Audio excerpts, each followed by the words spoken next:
সব গুনাহ আল্লাহ ক্ষমা করে দিবেন। ইয়া বানি আদম লাউ আতাইতুমুনি, যদি কিয়ামতের মাঠে আমার সামনে আসো, বিকরাবিল আরদি খাতায়া, আসমান জমিন ভর্তি গুনাহ নিয়ে, আর ওই গুনাহের মধ্যে যদি শিরক না থাকে, তাহলে আমি আল্লাহ আসমান জমিন ভর্তি ক্ষমা নিয়ে উপস্থিত হয়ে যাব।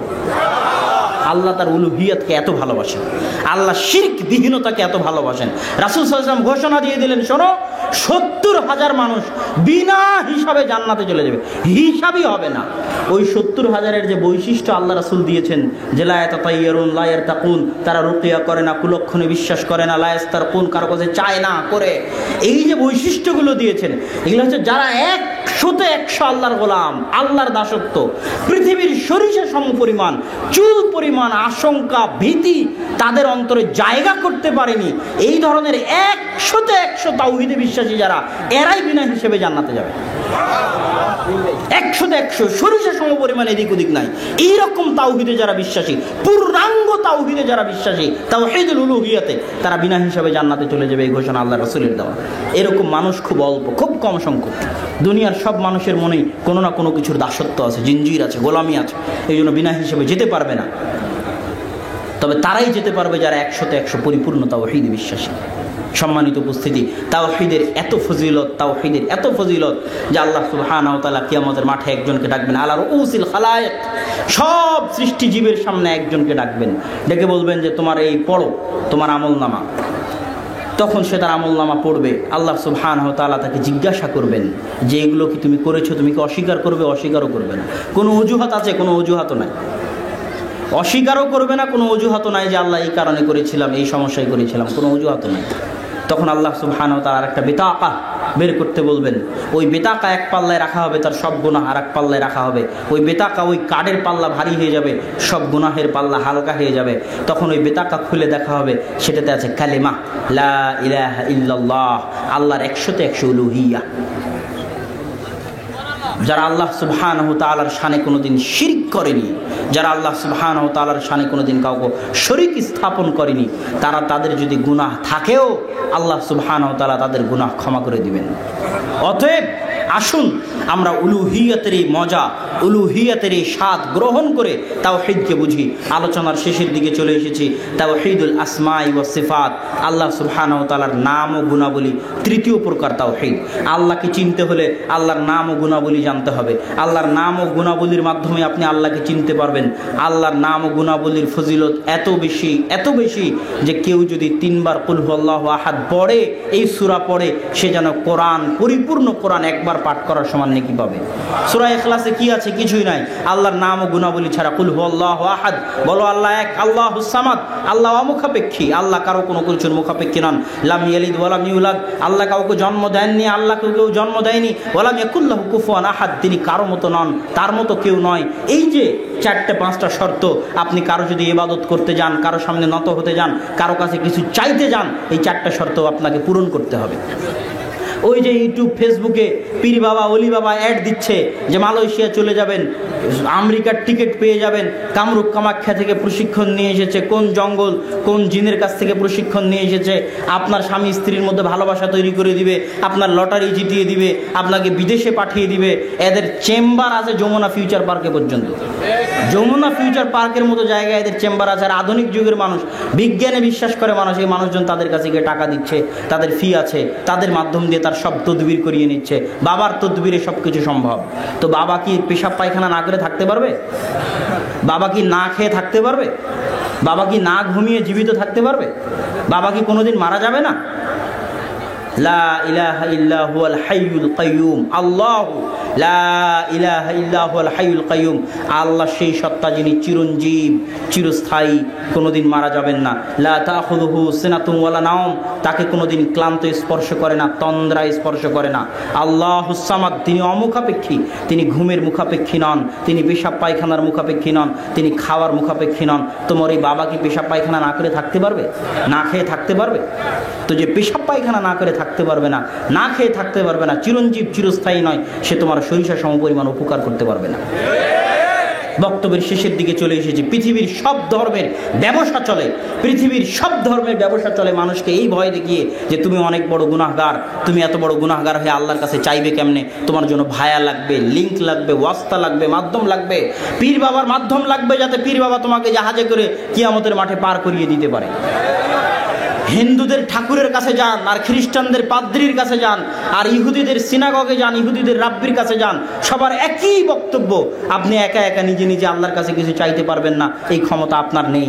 এই জায়গাতেই সব বিজনেসের গোড়া। আর ইসলাম এটাই ভাঙতে এসেছে।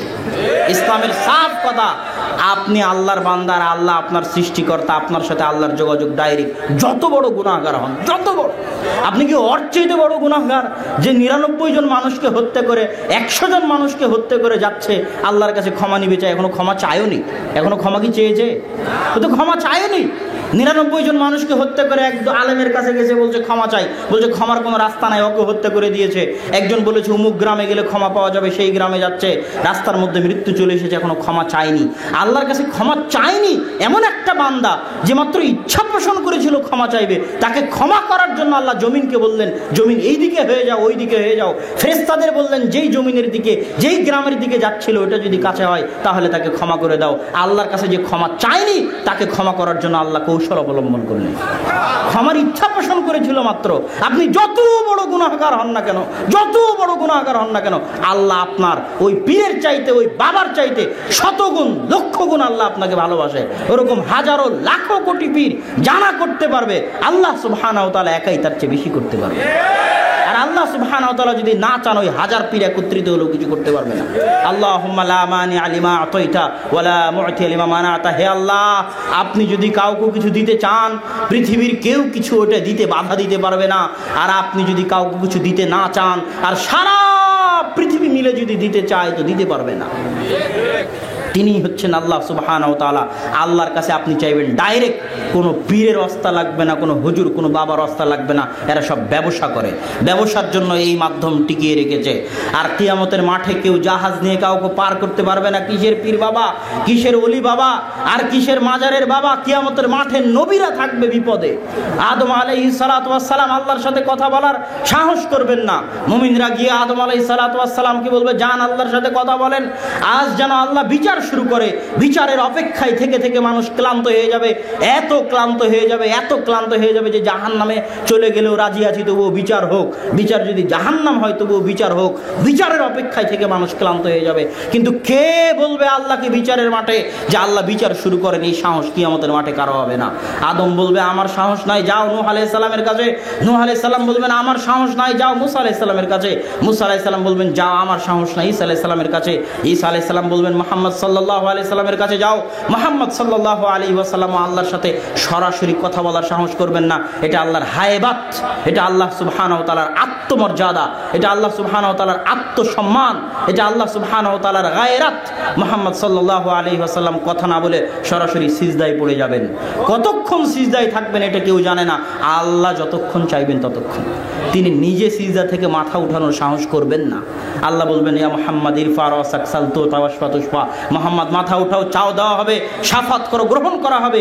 যেই কিয়ামতের মাঠে আদম আলাইহিস সালাম কথা বলার সাহস করলেন না, নূহ, মুসা, ঈসা আলাইহিস সালাতু ওয়াস সালাম কথা বলার সাহস করলেন না, সেই কিয়ামতের মাঠে আপনার পীর ওলি বাবা কিছু করতে পারবে? এই কথা বলা নবীদের শানে অপমান।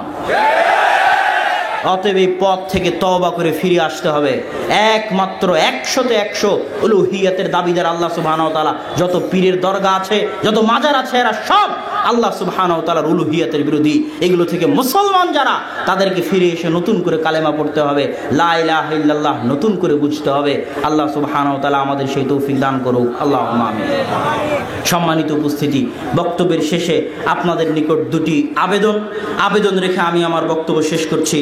একটা আবেদন হচ্ছে, যারা ব্রাহ্মণবাড়িয়ার মতো জায়গায় পবিত্র কোরআন এবং সহিহ হাদিসের দাওয়াত দিয়ে যাচ্ছেন, সেটা কসবা তাওহীদ ফাউন্ডেশনের অধীনে হোক, অথবা আরও দিনী ভাই যারা কোরআন সুন্নাহ ফাউন্ডেশন, আমাদের জেদ্দার সাইদ ভাই সহ আরও যারা আছেন কোরআন সুন্নাহ ফাউন্ডেশনের অধীনে দাওয়াতি কাজ করছেন, আমি সকলকে, সেটা যে ফাউন্ডেশনের অধীনেই হোক, যারাই দাওয়াতি কাজে জড়িত আছেন, আজকের কসবা তাওহীদ ফাউন্ডেশনও এই বিশাল সম্মেলনের আয়োজন করেছে, সকলকে বলবো, আপনারা মসজিদ ভিত্তিক ইসলামের এই দাওয়াতকে প্রচার করুন, তাওহীদের এই দাওয়াতের প্রচারে এগিয়ে যান ইখলাসের সাথে। যদি ইখলাস না থাকে আপনার দাওয়াত টিকবে না, দাওয়াত হারিয়ে যাবে। যদি আপনার পিছনে টাকার লোভ থাকে, নেতৃত্বের লোভ থাকে, ক্ষমতার লোভ থাকে, সম্মানের লোভ থাকে, কমিটির ভয় থাকে, নেতা নেত্রীর ভয় থাকে, আপনি দাওয়াতের মাঠে টিকতে পারবেন না। আপনার দাওয়াত সাময়িক মানুষকে আনন্দ দিতে পারে, সাময়িক মানুষের কাছে জনপ্রিয় হয়ে যেতে পারে, কিন্তু স্থায়ী কোনো কার্যকর বলে গণ্য হবে না। আপনার দাওয়াত তখনই স্থায়ী হবে যখন আপনি ইখলাসের সাথে দাওয়াত দিবেন। আর দাওয়াত দিতে গিয়ে সবচেয়ে যেটা বেশি মাথায় রাখতে হবে সেটা হচ্ছে কাউকে আঘাত দিয়ে কথা বলা যাবে না। আঘাত দিয়ে কথা বললে দাওয়াতের পরিবেশ নষ্ট হয়ে যায়। আঘাত দিয়ে কথা বলা যাবে না।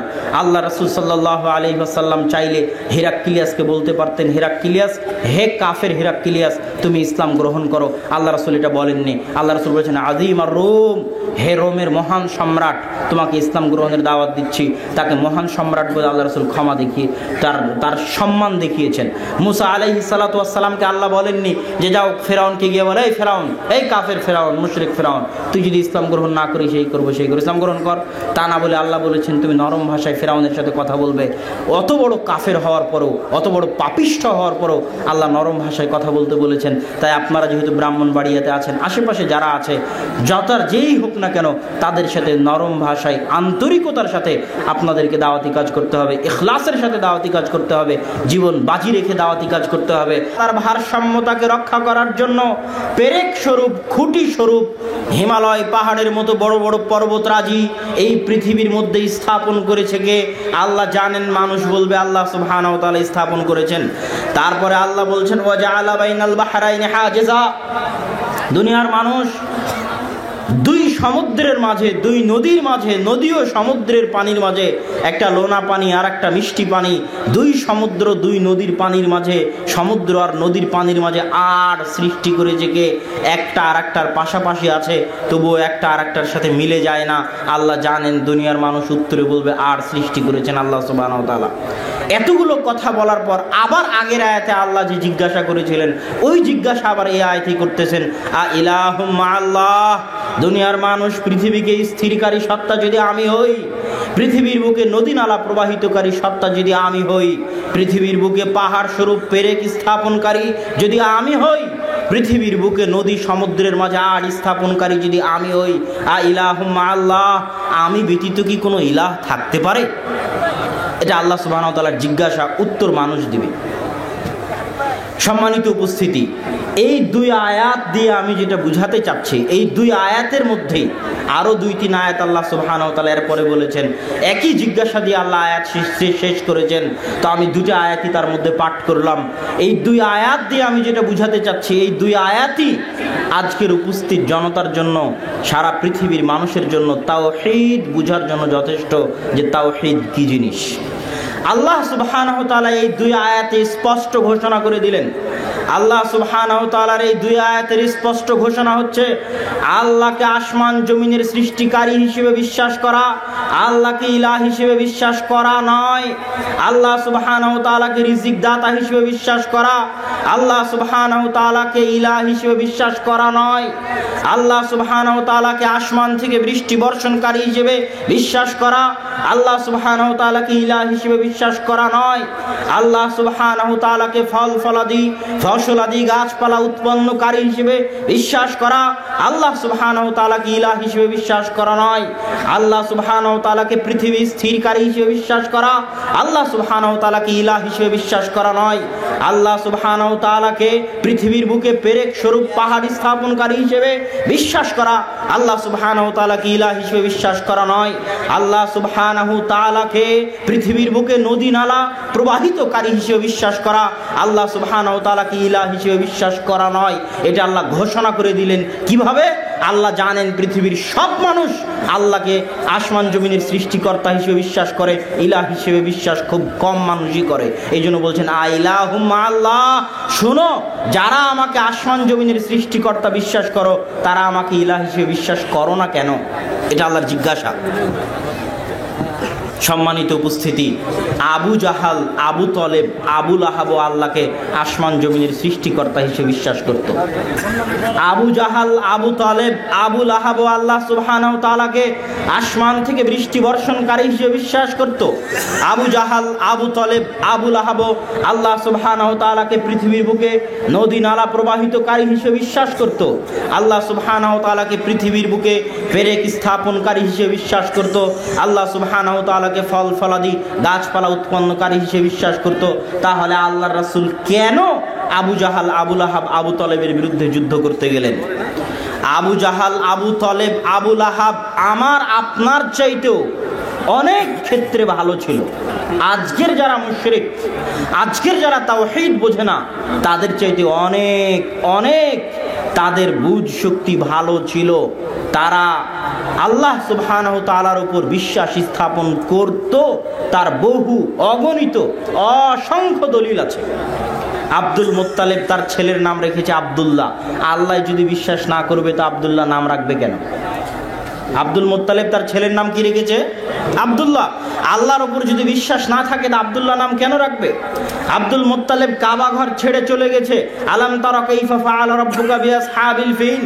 আব্রাহার হাতির বাহিনী যখন এসেছে তখন আব্দুল মুত্তালিব কাবা ঘর ছেড়ে চলে গেছে। কার ওসিলায় কাবা ঘর রেখে গেছে? আল্লাহর কাছে কাবা ঘর সুপর্দ করে রেখে গেছে। ইতিহাস সাক্ষী। আপনি মনে করছেন আপনি হজ করে অনেক বড় হাজি হয়ে গেছেন।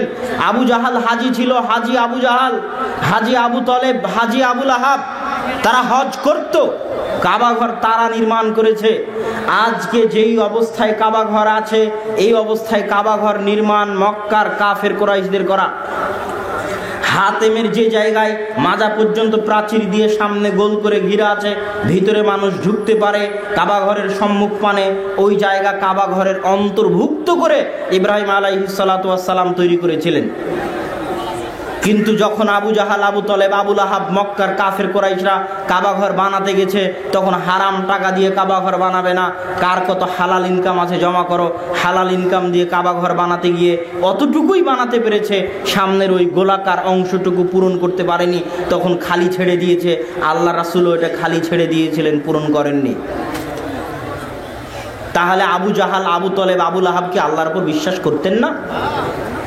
আবু জাহাল, আবু তলেব, আবু লাহাব যখন হজ করত, বলা হয়ে থাকে যে মক্কার কুফফারেরা অনেক সময় উলঙ্গ হয়ে হজ করত।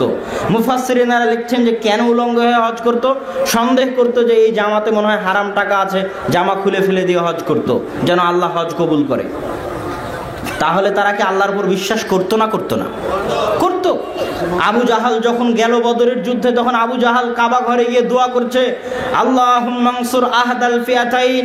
হে আল্লাহ, আল্লাহর নিকটে দোয়া করছে। কে বলেন তো, কে দোয়া করছে? আবু জাহাল। হে আল্লাহ, আজকের বদরের যুদ্ধে যারা হকের সবচেয়ে নিকটবর্তী, আপনি তাদেরকে বিজয় দান করেন। দোয়া করছে আবু জাহাল, দোয়া করছে আল্লাহর নিকটে, অথচ আবু জাহালের বিরুদ্ধে যুদ্ধ করছে মুহাম্মদ সাল্লাল্লাহু আলাইহি ওয়াসাল্লাম।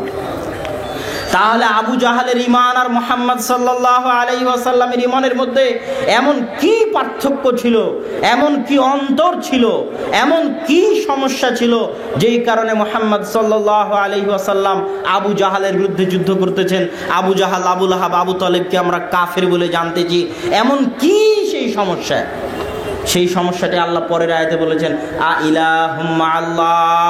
আমাকে যখন সৃষ্টিকর্তা মানো, আমাকে যখন রিজিক দাতা মানো, তখন আমি ব্যতীত আর কি কোনো ইলাহ হতে পারে? মানুষ মনে করেছে আল্লাহকে রব হিসেবে মেনে নিয়েছি মানে আমি মুসলমান। আপনার ব্রাহ্মণবাড়িয়ার শত হাজারো লাখো মানুষ মনে করেছে আমি আল্লাহকে জীবন দানকারী, মৃত্যু দানকারী মেনে নিয়েছি মানে আমি মুসলমান হয়ে গেছি। তাহলে আপনার আর আবু জাহালের মধ্যে পার্থক্যটা কোথায়?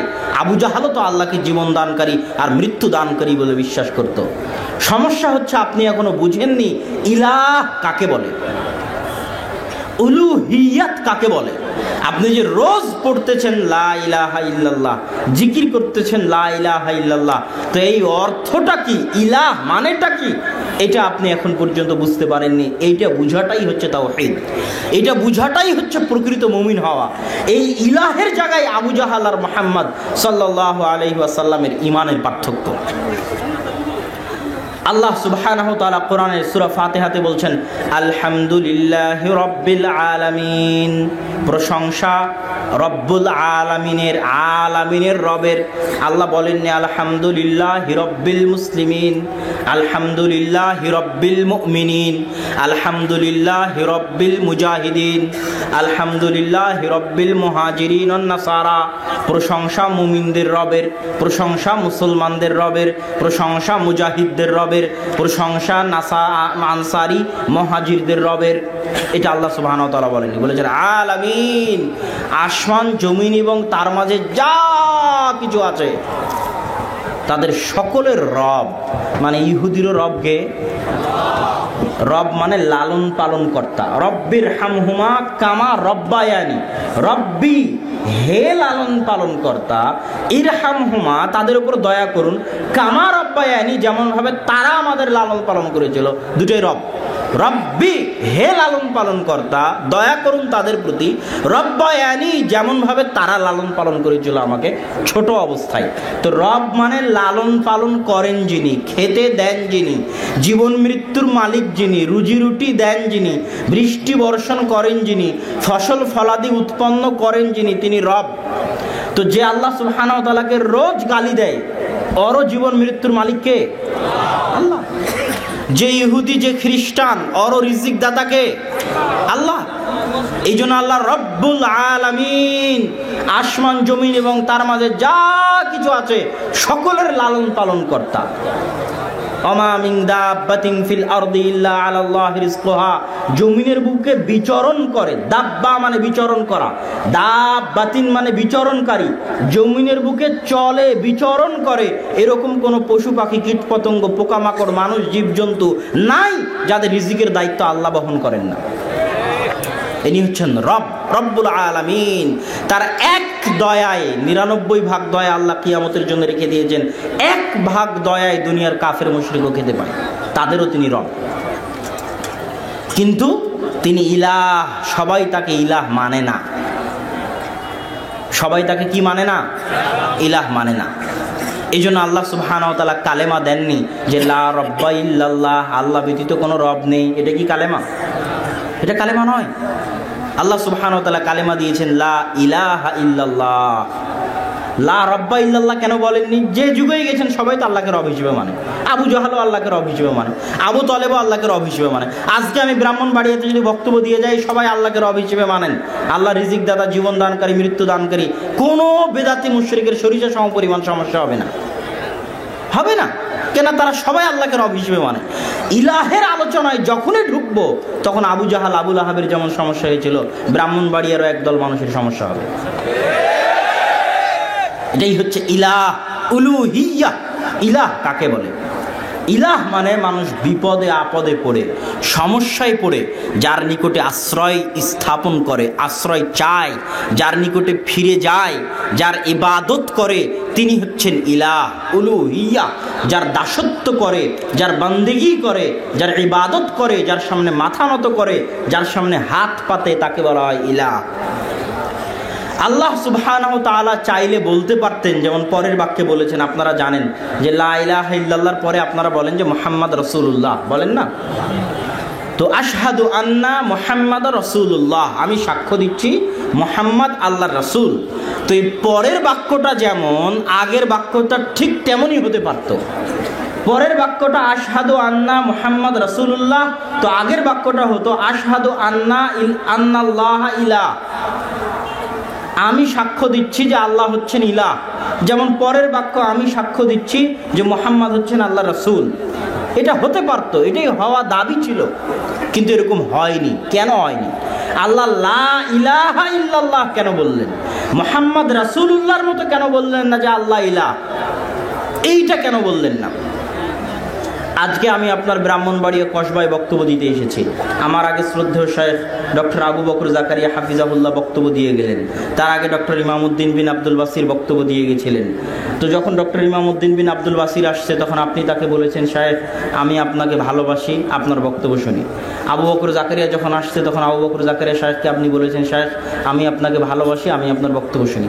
এবার আমি যখন আসলাম আমাকে নেমে যাওয়ার সময় বলবেন, সাহেব আমি আপনাকে ভালোবাসি, আমি আপনার বক্তব্য শুনি। এবার আব্দুর রাজ্জাক বিন ইউসুফ যখন নেমে যাবে তাকে বলবেন, সাহেব আমি আপনাকে ভালোবাসি, আমি আপনার বক্তব্য শুনি। তো আমি আপনাকে ভালোবাসি, আমি আপনার বক্তব্য শুনি, এই কথা সারা বাংলাদেশের সব সাহিত্যকে বলা যাবে। কথা কি আমার বুঝতে পারছেন? এই কথা সারা বাংলাদেশের সব সাহিত্যকে বলা যাবে।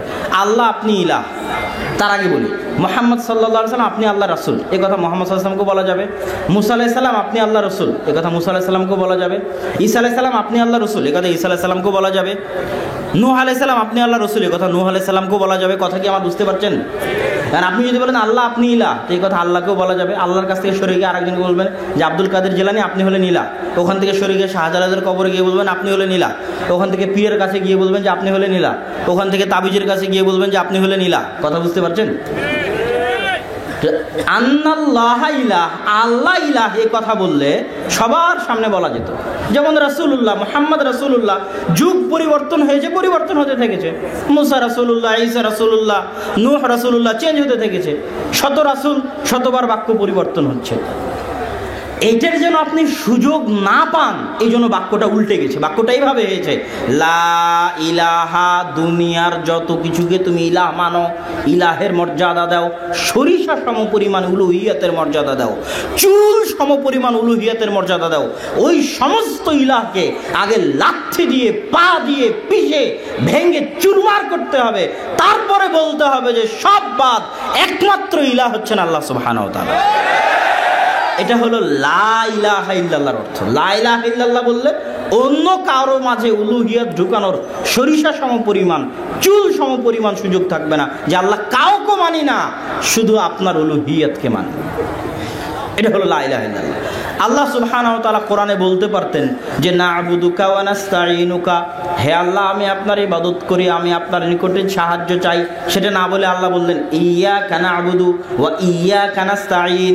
কেন আমি আপনার ইবাদত করে আমি আপনার সাহায্য চাই, এটা সবাইকে বলা যাবে, এমন কেউ নাই যাকে বলা যাবে না।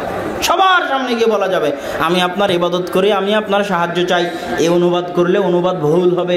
ইয়্যাকা না'বুদু ওয়া ইয়্যাকা নাস্তাঈন, এই বাক্যের অর্থ হচ্ছে যে আল্লাহ শুধুই শুধু, অনলি ওয়ান, একমাত্র আপনারই ইবাদত করি, আপনার কাছেই চাই, আপনি ব্যতীত অন্য কারো ইবাদত করি না, অন্য কারো কাছে চাই না। এটা হলো ইয়্যাকা না'বুদু ওয়া ইয়্যাকা নাস্তাঈনের অর্থ। এটা হলো ইলাহ, যে আল্লাহ সুবহানাহু ওয়া তাআলা ইলাহ। আল্লাহ সুবহানাহু ওয়া তাআলার এই উলুহিয়তের এই দাওয়াত হচ্ছে তাওহীদের মৌলিক দাওয়াত। আল্লাহ সুবহানাহু ওয়া তাআলার দায়িত্ব হচ্ছে রব। আল্লাহ মানুষকে খাওয়াবেন, পড়াবেন, লালন পালন করবেন, এটা তার দায়িত্ব। আর আল্লাহকে ইলাহ হিসেবে মানবে, এটা কার দায়িত্ব? বান্দার দায়িত্ব। ওয়ামা খালাকতুল জিন্না ওয়াল ইনসা ইল্লা লিয়াবুদুন, আমি জিন আর মানুষকে সৃষ্টি করেছি আমার দাসত্ব করার জন্য। যদি অনুবাদ করতাম আমার ইবাদত করার জন্য, তাহলে আপনি বুঝতেন মসজিদে ঢুকে বের হয়ে গেলাম, ইবাদত শেষ। সিয়াম পালন করলাম রমাজান মাসে, ইবাদত শেষ। মসজিদের বাইরে আর ইবাদত বলে কিছু নাই। এই জন্য অনুবাদ করলাম ওয়ামা খালাকতুল জিন্না ওয়াল ইনসা ইল্লা লিয়াবুদুন, আমি জিন আর মানুষকে সৃষ্টি করেছি আমার দাসত্ব করার জন্য। দাসত্ব মানে 24 ঘন্টা, দাসত্ব মানে সকাল থেকে সন্ধ্যা পর্যন্ত, দাসত্ব মানে জন্ম থেকে মৃত্যু পর্যন্ত, দাসত্ব মানে মাথার চাঁদি থেকে পায়ের পাতা পর্যন্ত, সর্বাবস্থায় সকল ক্ষেত্রে, মসজিদে, বাজার ঘাটে, স্কুল কলেজে, ব্যাংক ব্যালেন্সে, কোর্ট কাচারিতে, সর্বত্র আল্লাহর দাসত্বের নাম হচ্ছে দাসত্ব। এটার নাম হচ্ছে উলুহিয়া, এটার নাম হচ্ছে আল্লাহর দাসত্ব। সম্মানিত উপস্থিতি, মানুষ মনে করে যে আমি কেমনে আল্লাহ সুবহানাহু ওয়া তাআলার দাস হতে পারি। আল্লাহর উলুহিয়াত মানা মানে আল্লাহর দাসত্ব গ্রহণ করা, বরণ করা। যে যত আল্লাহ সুবহানাহু ওয়া তাআলার বেশি দাসত্ব করতে পারবে, সে আল্লাহর তত নিকটের। এই জন্য আল্লাহর দাস, এই কথাটাই রাসূল সাল্লাল্লাহু আলাইহি ওয়াসাল্লামের সবচেয়ে প্রিয় ছিল। যে আমরা যখন কালেমা পড়ি তখন আমরা বলি কালেমা শাহাদাতের সময় ওয়াশহাদু আন্না মুহাম্মাদান আবদুহু, যে মুহাম্মদ আল্লাহর দাস। এটা তার গুণ, আল্লাহর দাস, এটা তার কি গুণ? সবচেয়ে বড় গুণ, সবচেয়ে বড় গুণ। কেননা পৃথিবীর প্রত্যেকটা মানুষ, আজকে এই মঞ্চে যত মানুষ উপস্থিত আছে সকলেই কোনো না কোনো কিছুর দাস। সকলের পায়ে কোনো না কোনো কিছুর দাসত্বের জিঞ্জির বাঁধা আছে। কারো পায়ে টাকার দাসত্বের জিঞ্জির বাঁধা আছে। আব্দুদ দিনার, আব্দুদ দিরহাম, দিনারের দাস, দিরহামের দাস। কারো পায়ে নারীর দাসত্বের জিঞ্জির বাঁধা আছে। কারো পায়ে বিড়ি, সিগারেট, তামাক, জর্দা, গুলের দাসত্বের জিঞ্জির বাঁধা আছে। কারো পায়ে মাদক দ্রব্য, মদের জিঞ্জির বাঁধা আছে। কারো পায়ে জুয়ার আড্ডার জিঞ্জির বাঁধা আছে। কারো পায়ে মোবাইলে গেম খেলার জিঞ্জির বাঁধা আছে। কারো পায়ে ক্ষমতার দাসত্বের জিঞ্জির বাঁধা আছে। সবাই নিজ নিজ জীবনে কোনো না কোনো ক্ষেত্রে কোনো না কোনো কিছুর দাসত্ব বরণ করে আছে। কেউ স্বাধীন নয়। দাবি যতই করুক স্বাধীন, সে অন্ধকার জগতে আছে। তার নিঃশ্বাস বন্ধ। মুক্ত বাতাসে সে নিঃশ্বাস নিতে পারে না। বিড়ি না খেলে সে জীবন পরিচালনা করতে পারবে না। গেম না খেললে সে বাঁচতে পারবে না। জুয়ায় না গেলে সে বাঁচতে পারবে না। টাকা না অর্জন করলে সে বাঁচতে পারবে না। টাকার জন্য জীবন দিতে রাজি আছে। ও টাকার দাস, টাকার গোলাম। ও দাসত্বের জীবন যাপন করতেছে, গোলামির জীবন যাপন করতেছে। আর পৃথিবীর সবচেয়ে স্বাধীন, সবচেয়ে আজাদ, সবচেয়ে স্বাধীন, সবচেয়ে আজাদ সেই যে 100-তে 100 আল্লাহ সুবহানাহু ওয়া তাআলার দাস। আবু বকর, ওমর, উসমান, খালিদ বিন ওয়ালিদ, আমর ইবনে আল-আস, তাদেরকে রাসূল সাল্লাল্লাহু আলাইহি ওয়াসাল্লাম এমন কোন স্বর্ণের জাদুর চাবিকাঠি দিয়ে যাননি যেটা দিয়ে তারা রোমান আর পারস্য সাম্রাজ্যকে নিজেদের পায়ে পদদলিত করে ধূলিসাৎ করে দিবেন। এরকম কোন জাদুর চাবিকাঠি রাসূল সাল্লাল্লাহু আলাইহি ওয়াসাল্লাম তাদেরকে দিয়ে যাননি। আল্লাহ রাসূল তাদেরকে দিয়ে গেছিলেন 100-তে 100 আল্লাহর দাসত্ব। 100-তে 100 আল্লাহর দাসত্বের কারণে আবু বকরের পায়ে ক্ষমতার গোলামির জিঞ্জির ছিল না যে এটা করলে ক্ষমতা হারিয়ে যেতে পারে, ক্ষমতা আগে ধরে রাখতে হবে, অতএব এটা করা যাবে না। আবু বকরের পায়ে ক্ষমতার দাসত্বের জিঞ্জির ছিল না, এটা করলে টাকা কমে যেতে পারে এই ভয় আবু বকরের ছিল না। যে এটা করলে টাকা কমে যেতে পারে, টাকার দাসত্বের জিঞ্জির আবু বকরের পায়ে ছিল না। এটা করলে ছেলে মেয়ে কি বলতে পারে, স্ত্রী পুত্র কি বলতে পারে, দেশের মানুষ কি বলতে পারে, লোকে জনে কি বলতে পারে, এটা করলে এই ক্ষতি হতে পারে, এটা করলে এই সমস্যা হতে পারে, এরকম কোন দাসত্বের জিঞ্জির আবু বকর, ওমর, উসমান, খালিদ বিন ওয়ালিদ, আমর ইবনে আল-আসের পায়ে বাঁধা ছিল না। তারা ছিল 100-তে 100 আজাদ এবং স্বাধীন মানুষ। মাঠে যখন গেছে তখন কোনো পিছুটান নাই, তখন সে পারমাণবিক বোমের চেয়ে শক্তিশালী। তখন রোমান পারস্য কেন, তার চাইতে শক্তিশালী যদি কিছু আসে ধ্বংস হয়ে যাবে। আজকেও পৃথিবীর মানুষ একদল মুসলমান, পৃথিবীর যে কোনো প্রান্তের একদল মুসলমান যদি 100-তে 100 আল্লাহর দাসত্ব বরণ করতে পারে, তাদের পায়ের নিচে পৃথিবীর সকল ক্ষমতা ধ্বংস হয়ে যাবে। 100-তে 100 যদি আল্লাহর দাসত্ব বরণ করতে পারে, মানুষ পারে না। মানুষের অভাব আল্লাহর দাসত্বের জীবন যাপন করার। কেন এটার মধ্যে আসল শান্তি, আসল মুক্তি, আসল মুক্ত বাতাসের হাওয়ায় আল্লাহর উলুহিয়াতের মধ্যে রয়েছে, আল্লাহ সুবহানাহু ওয়া তাআলার দাসত্বের জীবনের মধ্যে রয়েছে।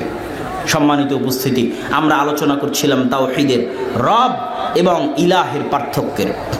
রব এবং ইলাহের পার্থক্য বলতে গিয়ে আমি পণ্ডিত জওহরলাল নেহরুর একটা বক্তব্য উল্লেখ করে থাকি যে পণ্ডিত জওহরলাল নেহরু যখন কংগ্রেস আর মুসলিম লীগ যখন ভাগ ভাগ, আলাদা পাকিস্তান, লড়কে লেঙ্গে পাকিস্তান, ছিনকে লেঙ্গে পাকিস্তান, যেখানে মুসলমান বেশি সেখানে পাকিস্তান বানাবো, আর যেখানে মুসলমান নাই সেটা হিন্দুস্তান হয়ে থেকে যাবে, এইরকম যখন পরিকল্পনা হলো, তখন পণ্ডিত জওহরলাল নেহরু অখণ্ড ভারতের দাবি নিয়ে বলেছিলেন যে মুঝে হিন্দু মুসলমান में कोई फर्क नज़र नहीं आता, हिंदू मिट्टी के ऊपर रखकर पूजते हैं और मुसलमान मिट्टी के नीचे रखकर पूजते हैं।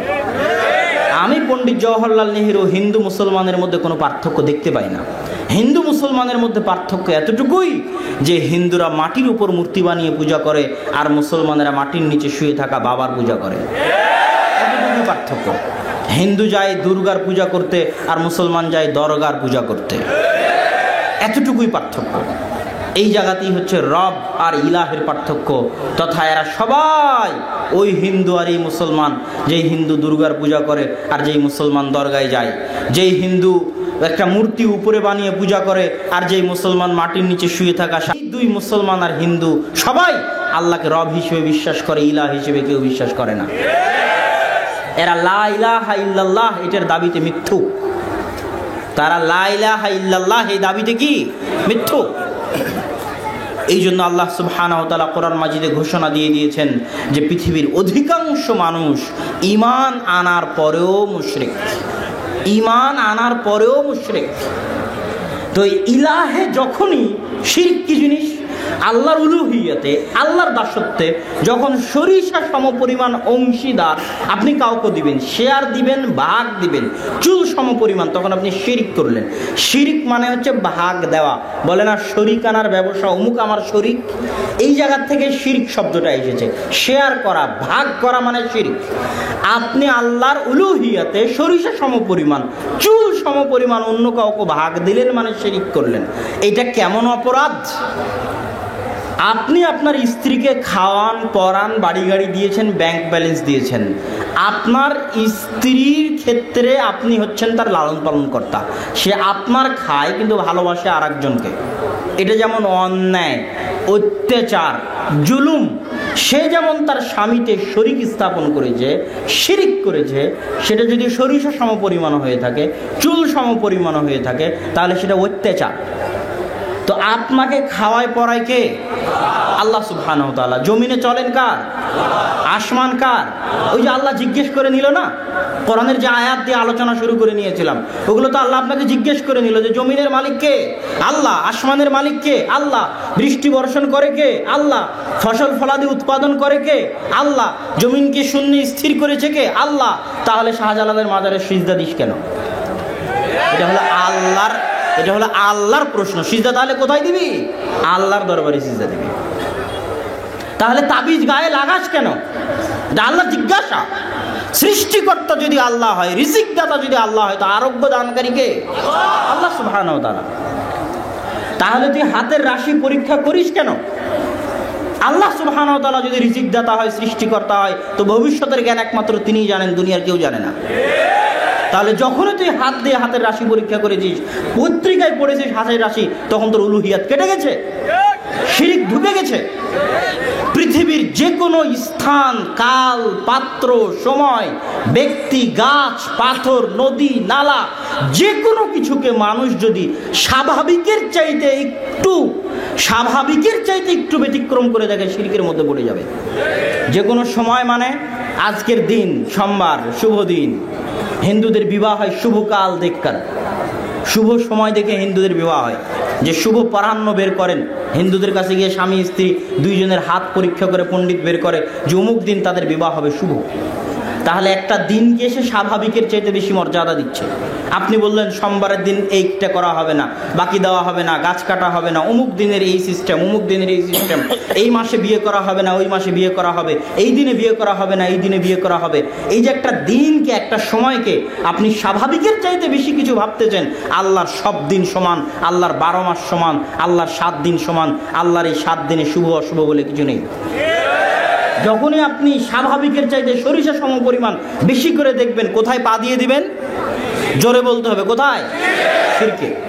যে বলে যে আব্দুর রাজ্জাক বিন ইউসুফ সাহেব কেন বলেন যে দিবস পালন করা শিরক, ওকে আবার তাওহীদ পড়তে হবে, ওকে আবার শাহ ইসমাইল শহীদ রাহিমাহুল্লাহর তাকবিয়াতুল ঈমান পড়তে হবে।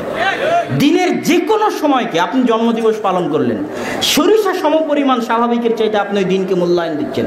কি জন্য? আল্লাহর ওই দিনকে আপনি কি জন্য স্বাভাবিকের চাইতে মূল্য দিবেন? আল্লাহ কি দিতে বলেছে? আল্লাহ দিতে বলেনি। তাহলে সরিষা সমপরিমাণ আপনি স্বাভাবিকের চাইতে মূল্য দিচ্ছেন, মানে আপনার ভিতরে সমস্যা আছে, আপনি শিরকের ভিতরের দিকে ধাবিত। আজকে শিরক না করলে কালকে করে বসবেন। এটা দিনের পূজা করা। এটা কিসের পূজা করা? দিনের পূজা করা। দিবস পালন করা মানে দিবসের পূজা করা। দিবস পালন করা মানে কিসের পূজা করা? দিবসের পূজা করা। আপনি একটা সময়কে স্বাভাবিকের চাইতে বেশি মর্যাদা দিলেন। হিন্দুরা কি করেছে? ওরে বাপরে বাপ, পদ্মা বিশাল নদী, গঙ্গা এত বড় নদী, এত বড় নদী হয় না, চলো এই নদীর পূজা করি। তখন ওই নদীতে গোসল করলে সব গুনাহ মাফ হয়ে যায়। এত বড় গাছ, এই গাছ 200 বছর থেকে আছে, 500 বছর থেকে আছে, চলো এই গাছের পূজা করি। কথা কি আমার বুঝতে পারছেন? এত বড় পাথর হয় না, এত বড় পাথর কেমনে হলো, চলো এই পাথরের পূজা করি। তাহলে এই যে একটা পাথরকে, একটা গাছকে, একটা নদীকে স্বাভাবিকের চাইতে বেশি মর্যাদা দেওয়া হচ্ছে, এটা কি? শিরক। যে কোনো দিন, যে কোনো স্থান, যে কোনো কাল, যে কোনো পাত্র, যে কোনো ব্যক্তি, স্বয়ং মুহাম্মদ সাল্লাল্লাহু আলাইহি ওয়াসাল্লাম, পৃথিবীর সর্বশ্রেষ্ঠ ব্যক্তি, সর্বশ্রেষ্ঠ রাসূল মুহাম্মদ সাল্লাল্লাহু আলাইহি ওয়াসাল্লামকে আল্লাহর দেওয়া সম্মান মর্যাদার চাইতে যদি আপনি বেশি সম্মান মর্যাদা দেখাতে চান, তাহলে আপনি আল্লাহকে অপমান করবেন। গায়েবের খবর কি মুহাম্মদ সাল্লাল্লাহু আলাইহি ওয়াসাল্লাম জানেন? জানেন না। যদি আপনি বলেন মুহাম্মদ সাল্লাল্লাহু আলাইহি ওয়াসাল্লাম গায়েবের খবর জানেন, অপমান কার হবে? আল্লাহর হবে। স্বয়ং মুহাম্মদ সাল্লাল্লাহু আলাইহি ওয়াসাল্লামকে তার যতটুকু সম্মান পাওয়ার যোগ্য ততটুকুর চাইতে কোনো দিক থেকে কোনো মাধ্যম দিয়ে আপনি যদি সরিষা সমপরিমাণ বেশি সম্মান দেখাতে চান তাহলে আপনি শিরকে পা দিবেন। মনে করলেন আল্লাহর কাছে সাহায্য না চেয়ে মুহাম্মদ সাল্লাল্লাহু আলাইহি ওয়াসাল্লামের কবরে গিয়ে সাহায্য চাইব, হবে? মুহাম্মদ সাল্লাল্লাহু আলাইহি ওয়াসাল্লামের কবরে গিয়ে সিজদা করব, হবে? আবু বকর, ওমর, ওসমান বিপদে পড়েনি? রাজত্ব চালাতে গিয়ে বিপদে পড়েনি? আল্লাহ রাসূলের কবরে গিয়ে সিজদা করেছে নাকি? আল্লাহ রাসূলের কাছে সাহায্য চেয়েছে নাকি? পৃথিবীর ইতিহাসের কেউ কি প্রমাণ দেখাতে পারবে? কেউ যে আবু বকর, ওমর, ওসমান, আলী চরম বিপদ মুহূর্তে আয়েশা রাদিয়াল্লাহু তাআলা আল্লাহর রাসূলের কবরের পাশেই থাকতেন, ঘরেই থাকতেন, তিনি কোনোদিন ওখানেই ইবাদত করতেন, তিনি কোনোদিন আল্লাহ রাসূলের কবরের পাশে থেকে আল্লাহ রাসূলের কাছে কিছু চেয়েছেন, আল্লাহ রাসূলের কবরে সিজদা করেছেন? এটা কেউ একটা নজির, একটা ইতিহাস প্রমাণ করে দেখাতে পারবে না। এটা রাসূল সাল্লাল্লাহু আলাইহি ওয়াসাল্লামের শিক্ষার বিরোধী, এটা উলুহিয়াতের বিরোধী, আল্লাহ সুবহানাহু ওয়া তাআলার দাসত্বের বিরোধী, আল্লাহ সুবহানাহু ওয়া তাআলার বন্দেগীর বিরোধী। প্রত্যেক পৃথিবীতে যা কিছু আছে, যার স্বাভাবিকের চাইতে সরিষা সমপরিমাণ মর্যাদা বেশি দেওয়া হয়, যত তাবিজ কবজ আছে, যত কবর মাজার আছে, যত শিরকের আড্ডাখানা আছে, সব কিছু আল্লাহর উলুহিয়াতের বিরোধী। এগুলো সব কিছু আল্লাহর উপর অত্যাচার। এগুলোকে ভেঙে খান খান করে দেওয়া প্রত্যেক মুমিনের উপর জরুরি জিম্মেদারি। আপনার বাড়িতে যদি আপনার পিতার ছবি ঝোলানো থাকে, ওই আপনার পিতার ছবি আপনার সৃষ্টিকর্তা আল্লাহর উলুহিয়াতের বিরোধী, ওকে পা দিয়ে পিষে দিতে হবে, না হলে আপনি আল্লাহর উলুহিয়াত স্বীকার করেন না। এটাই আল্লাহ সুবহানাহু ওয়া তাআলার উলুহিয়াত, এটাই মুসলমানের জাজবা, এটাই আল্লাহ রাসূল শিখিয়েছে, এটাই ইব্রাহিম শিখিয়েছে। এই জন্যই যখন এই জায়গায় মানুষ চলে আসবে, তাওহীদ যখন মানুষ বুঝে নেবে, তখনও পারমাণবিক বোমের চেয়ে শক্তিশালী। যে আজকে তাবিজের সামনে মাথা নত করেছে, ভয় পেয়েছে, বাপরে বাপ যদি তাবিজ ব্যবহার না করি তাহলে জিন তো আমাকে আক্রমণ করে ফেলতেছে, আমার ছেলে মনে হয় মারা যাবে যদি আমি তাবিজ না লাগাই। আমি একটা ঘটনা হয়তো কোনো এক জালসায় শুনিয়েছিলাম, আজকে কথায় কথায় মনে পড়ে গেল। এক বাড়িতে ঢুকেছি, তো সেই বাড়ির একটা ছোট বাচ্চার গায়ে তাবিজ আছে। তো আমি বলছি এই তাবিজ খুলে ফেলতে হবে। তখন তারা বলতেছে যে এই তাবিজ যদি না খোলা যদি হয় তাহলে ওর তো ক্ষতি হবে, আমারও ক্ষতি হবে। কথা বুঝতে পেরেছেন? তো যখনই বলেছে আমার ক্ষতি হবে, তখন আমার গায়ে আগুন লেগে গেছে। তখন আমি জোর দিয়ে টান দিয়ে তাবিজ খুলে ফেলে পায়ে পিষে বলছি, জিনের বাপকে আসতে বলেন আমার ক্ষতি করতে, আমি আল্লাহর বান্দা, আর ওই জিনেরও সৃষ্টিকর্তা আল্লাহ, একটা পিঁপড়ার সৃষ্টিকর্তা যেমন আল্লাহ, আর আল্লাহ বলেছে ইন্নাল্লাহা আলা কুল্লি শাইইন কাদির, আল্লাহ সব কিছুর উপর ক্ষমতাবান, ওই জিনের উপরও আল্লাহ ক্ষমতাবান। আমি যখন আল্লাহর বান্দা তখন আমার কোনো ভয় নাই। এমপির ছেলের যদি ভয় না থাকে যে পুলিশ ওকে ধরবে কি ধরবে না, তো আমি ওই শত এমপির যিনি লালন পালন কর্তা সে আল্লাহর বান্দা, তো ওই জিন তো আল্লাহর সৃষ্টিকর্তা, ওই জিন আল্লাহর সৃষ্টি জীব, আল্লাহ হচ্ছে ওই জিনের সৃষ্টিকর্তা। একটা পিঁপড়া যেমন আল্লাহর সৃষ্টিজীব, ওই জিন তেমন আল্লাহর সৃষ্টিজীব, ওই মানুষ তেমন আল্লাহর সৃষ্টিজীব।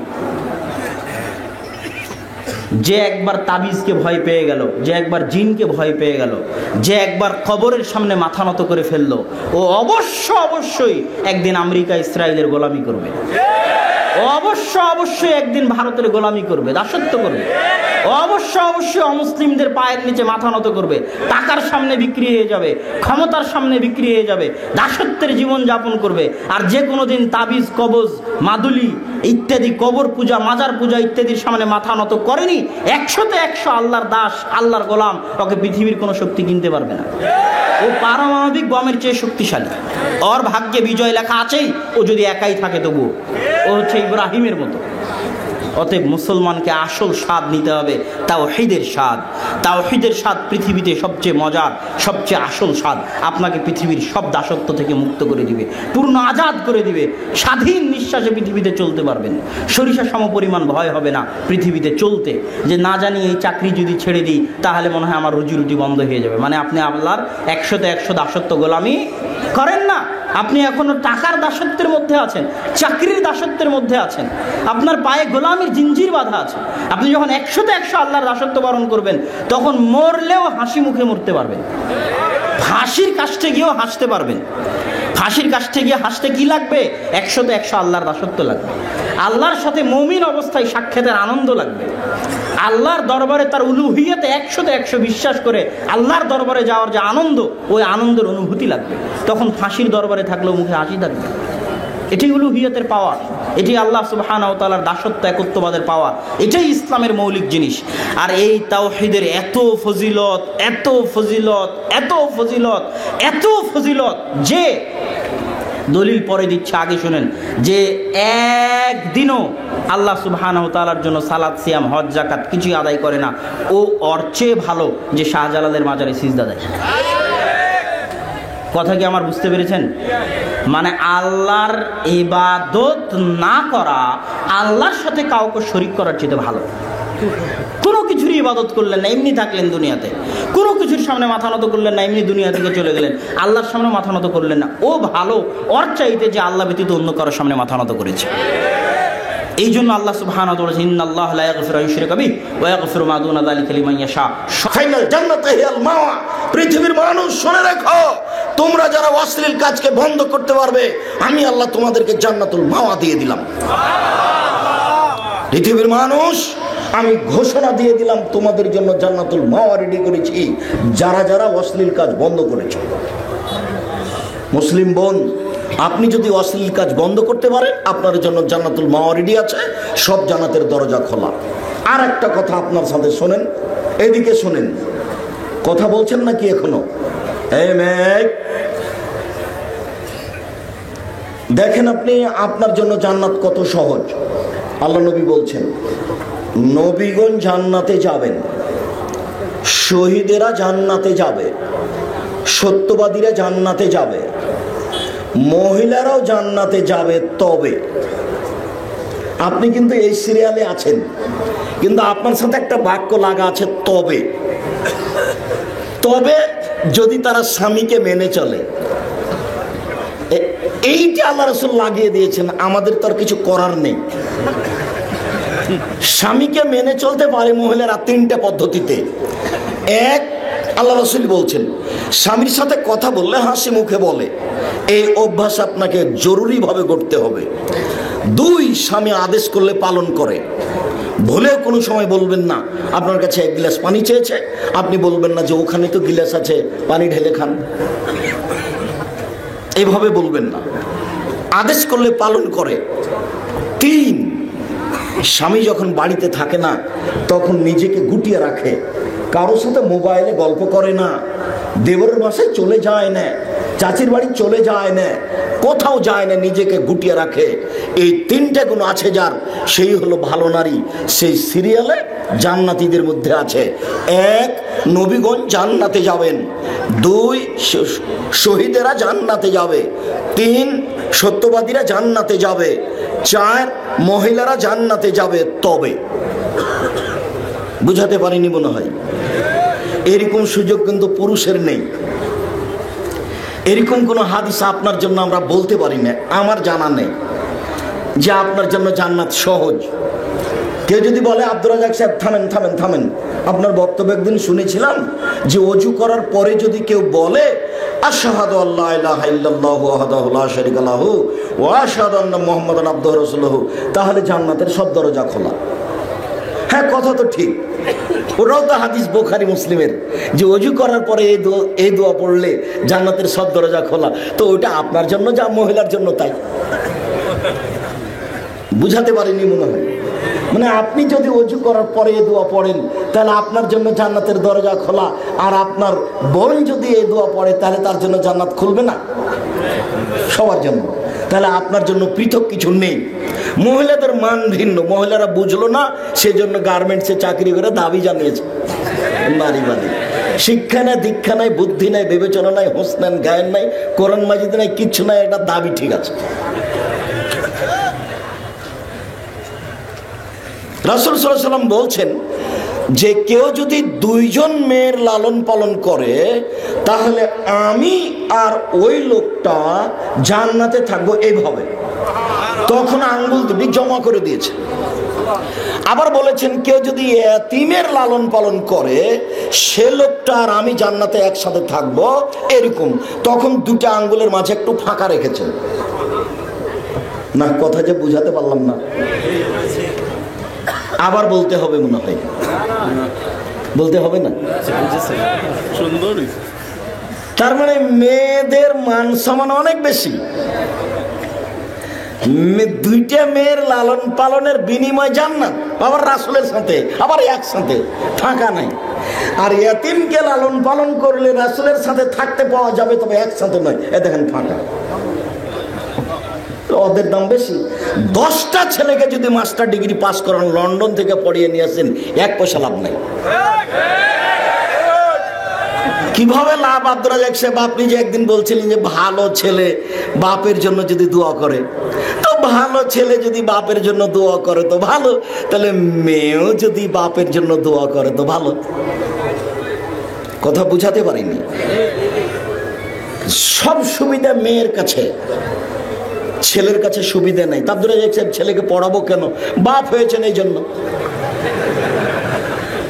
আমি তো বলেছি যে মেয়েকে শেষ পর্যন্ত বাপে উপার্জন করে খাওয়াবে। কি করে? ভিক্ষা করে। মেয়ে ভিক্ষা করতে যাবে না, মেয়ে গার্মেন্টসে যাবে না, মেয়ে রুজি উপার্জন করবে কে? বাপ। কি করে? বাপের জমিদারি করে। কি করে? বড় ব্যবসা করে। কি করে? কলা বিক্রি করে। কি করে? চকলেট বিক্রি করে। বলে কিছুই পারে না, তো কি করবে? ভিক্ষা করে করবে। জরুরি রাসূলের আদেশ, বাপকে ছেলে মেয়েকে লালন পালন করতে হবে, শিক্ষিত করতে হবে। প্রয়োজনে থেকে ভিক্ষা করে। ছেলে রাস্তায় ভিক্ষা করতে নামবে না, টোকাইয়ের জব বাপকে দিতে হবে। জন্ম দিয়েছে যে তাকে ছেলেকে লালন পালন করতে হবে, প্রয়োজনে ভিক্ষা করে। পশু প্রাণীর মতো ছেড়ে দিতে হবে। এই হুকুম রাসূল সাল্লাল্লাহু আলাইহি সাল্লাম বাপকে দেননি, সব জিম্মেদারি বাপের উপরে হয়েছে। সম্মানিত দিনী ভাই বোন, বিশেষভাবে দিনী বোন, আপনাকে আমি অনুরোধ জানাচ্ছি, আজকের আলোচনার 4 নম্বর কথাই, আপনি স্বামীকে মেনে চলুন, ভালো হবে। এবার এই প্রসঙ্গে আপনার সাথে একটা কথা বলে আপাতত এই কথা শেষ করি। আপনার জন্য জরুরি কি জীবনে, পরিবারে? 1, আতেমা মাতায়েমতা, আপনি যে মানের খাবেন বউকে সে মানের খাওয়াবেন। 2, ফাকসুহা মাক্তাসাইতা, আপনি যে মানের কাপড় পরবেন বউকে সে মানের পরাবেন। 3, ওয়ালা তুকাব্বে, বউকে কখনো কটু কথা বলবেন না। এই ছেলে, বউকে তুমি অত গালি দাও কেন? হাত নামাও। আর একজনের গায়ে হাত দিয়ে আছো নাকি? রেডি হও। এমনভাবে বসে থাকবে পাখি যেন মনে করে তুমি পাথর।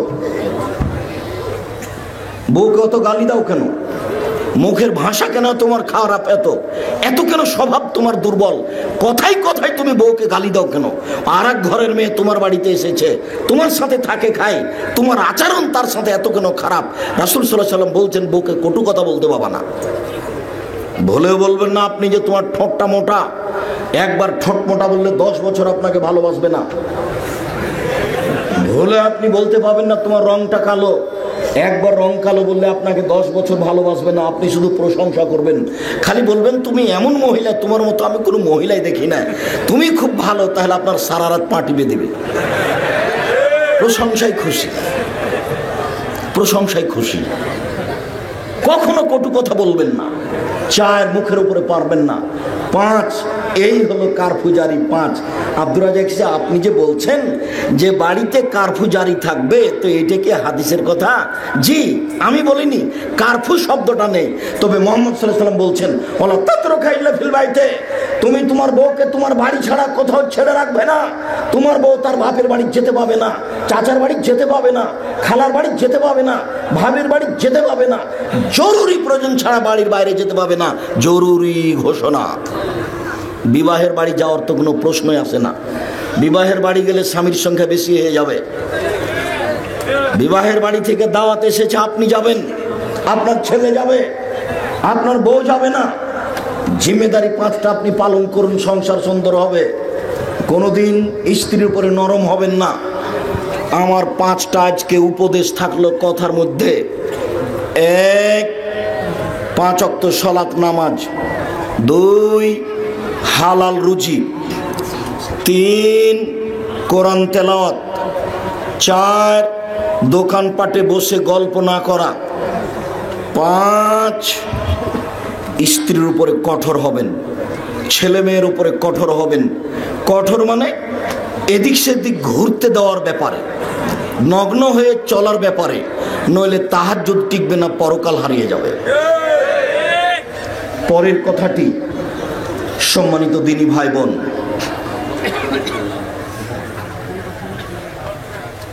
ইবাদতের জগতে সবচেয়ে দামি, শক্তিশালী, পাওয়ারফুল, ক্ষমতাধর ইবাদত হলো দান। দেখেন তো আল্লাহ বলছেন, ওয়াসারিউ ইলা মাগফিরাতিন মিন রাব্বিক ওয়া জান্নাতিন আরদুহাস সামাওয়াতু ওয়াল আরদ।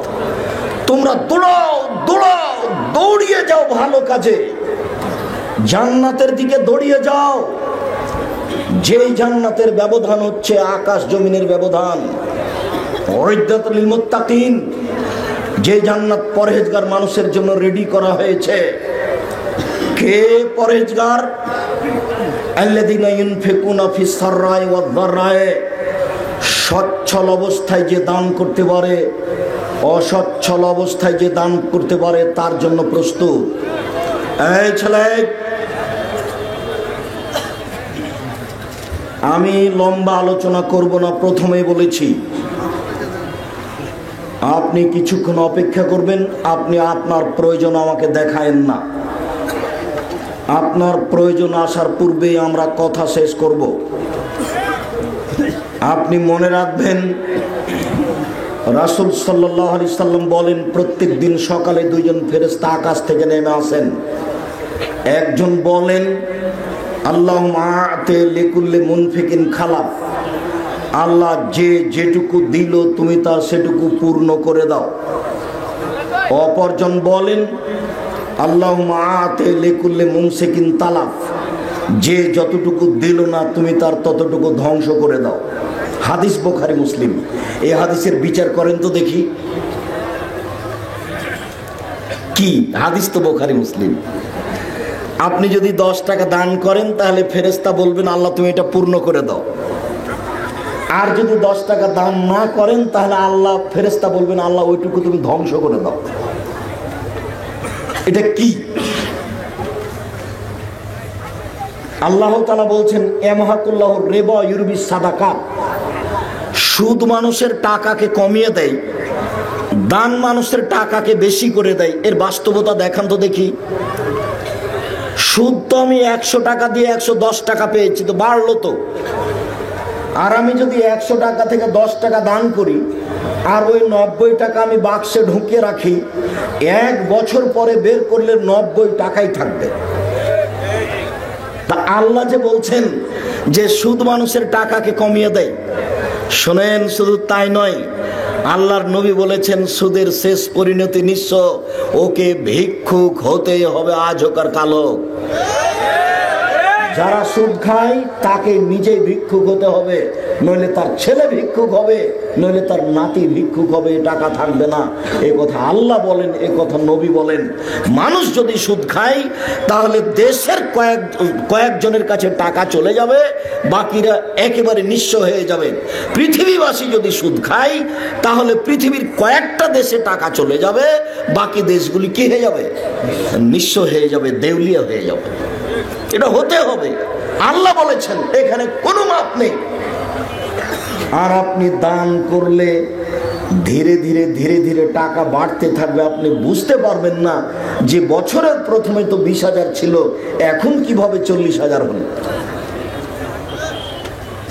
আল্লাহ বলছেন, ইবনা আদম আনফিক উনফিক আলাইকা, এ আদমের ছেলে মেয়ে শোনো, তোমরা দান করো তাহলে আমি পাল্টা দান করব। মানে কিভাবে বাড়াবেন সেটা তার ব্যাপার।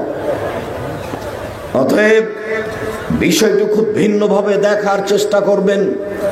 জরুরি কথা, রাসূল সাল্লাল্লাহু আলাইহি সাল্লাম বলেন, ইন্না সাদকাতা সিররে তুতফিউ গাযাবার রাব্বে, মানুষ যদি গোপনে দান করে তাহলে আল্লাহর রাগ মিটে যায়।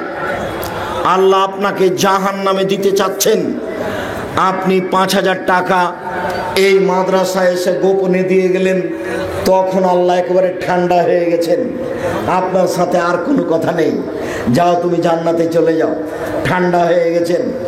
গোপন দানের ফলাফল হলো আল্লাহর রাগ মিটে যায়।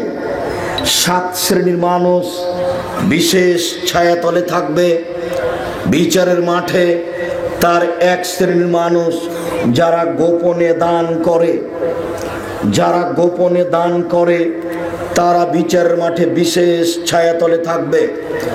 রাসূল সাল্লাল্লাহু আলাইহি সাল্লাম বলেন, ইন্না সাদকাতা তুতফিউ হাররাল কুবুরে, নিশ্চয় দান কবরের শাস্তিকে মিটিয়ে দেয়।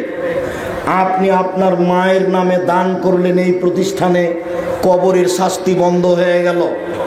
ইবাদতের জগতে সবচেয়ে শক্তিশালী, ক্ষমতাধর, পাওয়ারফুল ভিন্ন ধরনের ইবাদত হলো দান। দানের মতো ক্ষমতাধর ইবাদত পৃথিবীতে আর কোনো ইবাদত নেই। সলাত নয়, সিয়াম নয়, হজ নয়, জাকাত নয়, তাসবিহ তাহলিল নয়, ভিন্ন ধরনের ইবাদত হলো দান।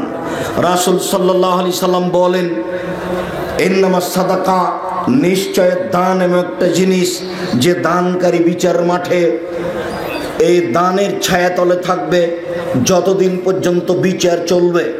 যদি আপনার 500 বছর বিচার চলে, তাহলে আপনি 500 বছর যাবত এই আপনার দানের ছায়াতলে থাকবেন। মর্মে আমি সকল দিনী ভাই বোনকে সঠিক পথ বাছাই করে দান করার জন্য অনুরোধ জানিয়ে আমি এই প্রতিষ্ঠানের বিষয়টি আগে রাখছি। প্রতিষ্ঠানকে মূল্যায়ন করুন, কিভাবে তারা দান চাচ্ছে, কিভাবে আপনাদের করতে হবে, সময়ে সময়ে আপনারা অবগত হবেন। আজকে অবগত হলেন যে কিছু জমি কিনতে চাচ্ছেন, আমি আপনাদেরকে জমি কেনার ব্যাপারে সহযোগিতা করতে অনুরোধ জানাচ্ছি। সাথে সাথে আমি আমার মনে বড় সাধ, আমি এদেশের মাটিতে উন্নত মানের প্রতিষ্ঠান গড়বই গড়ব। সেটাই জামিয়া সালাফিয়া ডাঙ্গিপাড়া পবা রাজশাহী, সেটাই হলো জামিয়া সালাফিয়া রূপগঞ্জ নারায়ণগঞ্জ ঢাকা, সেটাই হলো জামিয়া সালাফিয়া তেঘরা বিরল দিনাজপুর, সেটাই হলো জামিয়া সালাফিয়া 6 মাইল বাবুগঞ্জ বরিশাল। বরিশাল শহরের পাশে বিশাল ভূখণ্ড পাওয়া গেছে, ছেলে মেয়েদের জন্য প্রতিষ্ঠান তৈরি হবে জামিয়া সালাফিয়া নামে। আমরা জামিয়া সালাফিয়া রূপগঞ্জ নারায়ণগঞ্জে এই বছরে 550 শতক জমি কিনবো এর সিদ্ধান্ত নিয়েছি। 200-250 শতক কিনা হয়ে গেছে, আরও 300 শতক এখনই আমরা কিনবো বলে আশা করছি। আপনারা বিষয়টি বিবেচনা করবেন। এখন জামিয়া সালাফিয়ায় প্রায় 3500 ছেলে মেয়ে পড়াশোনা করে, প্রায় 500 ছেলে মেয়ে আছে অসহায়, আর 200 আছে এতিম। শিক্ষক শিক্ষিকাদের বেতন লাগে এবছর জানুয়ারিতে প্রায় 20 লক্ষ। এদেশের একটি গুরুত্বপূর্ণ প্রতিষ্ঠান, এর জন্য আন্তরিকভাবে দোয়া করবেন যাতে করে উপরে সব সময় কবুলে থাকে। একটু যদি নড়চড় হয়ে যায় তাহলে সারা পৃথিবী একদিকে হয়ে কিছু করতে পারবে না। মর্মে জামিয়া সালাফিয়ার জন্য দোয়া করবেন। আর যে আব্দুল্লাহ বলল 4-5 মার্চ, এই মার্চে উপস্থিত হওয়ার চেষ্টা করবেন জামিয়া সালাফিয়া রূপগঞ্জ নারায়ণগঞ্জ ঢাকায়। সাথে সাথে আপনাদেরকে আরও বলছি, আব্দুল্লাহর বই সহ আরও কোনো বই থাকলে, তাফসির থাকলে, তাওজিহুল কোরআন থাকলে এগুলো সংগ্রহ করবেন। আমি কয়েকটি জিজ্ঞাসা আর উত্তর দেওয়ার পূর্বে আবারও তাওহীদ ফাউন্ডেশনের পক্ষ থেকে যে প্রতিষ্ঠান রয়েছে এই প্রতিষ্ঠানকে মূল্যায়ন করার জন্য অনুরোধ জানাচ্ছি। সম্মানিত দিনী ভাই বোন, আপনাদের কয়েকটি জিজ্ঞাসার উত্তর আপনারা বইগুলি সংগ্রহ করবেন আর জিজ্ঞাসাগুলি শুনুন। প্রিয় শায়েখ, যারা কোরআন বা সূরা জানে না, বয়সও বেশি, শিখতে পারবে না, তাহলে সে কি করবে? মরা পর্যন্ত কোরআন মাজিদ পড়ার চেষ্টা করবে। বিছানে পড়ে আছে, তবে একজন হাফেজ দিয়ে কোরআন মাজিদ পড়ার চেষ্টা করতে হবে।